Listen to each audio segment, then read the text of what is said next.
Баршаңызға сәлем. Бүгін сіздермен чебурекидің ең оңай рецептісімен бөлісетін боламын.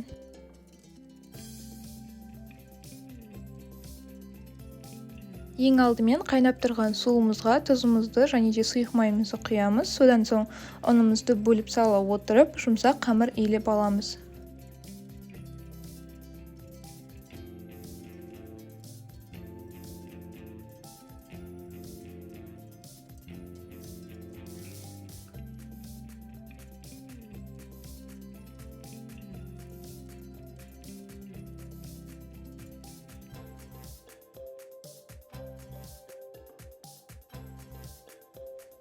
Бізде жұмсақ қамыр шықты. Енді осы қамырымызды пакетке салып 40 минутқа тынықтырып қоямыз.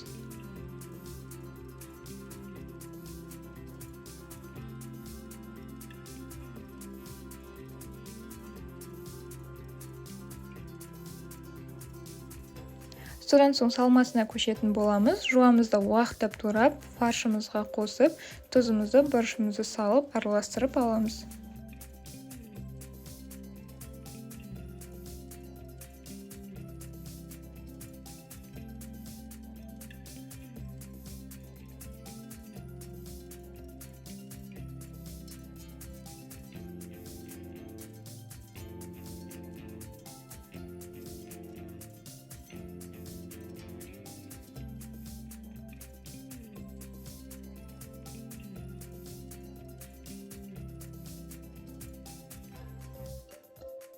Осы рецептпен менде 7 чебуреки шықты. Қамырымызды 7 бөлікке бөліп, доңғалатып дайындап қоямыз.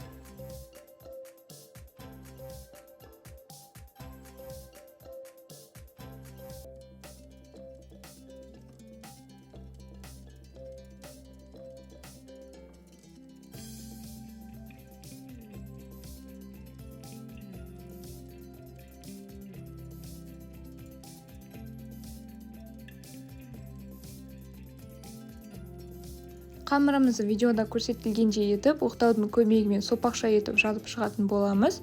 Содан соң салмасын салып, чебурекидің формасын жасап аламыз.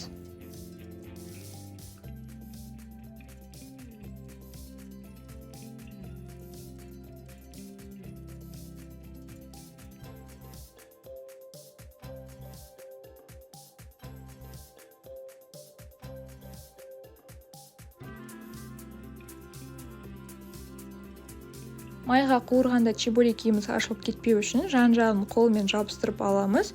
Содан соң артық қамырларын пышақтың көмегімен кесіп тастайтын боламыз.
Содан соң қызып тұрған майымызға чебурекиімізді салып, екі жағын аунатып, қызарғанша пісіріп аламыз.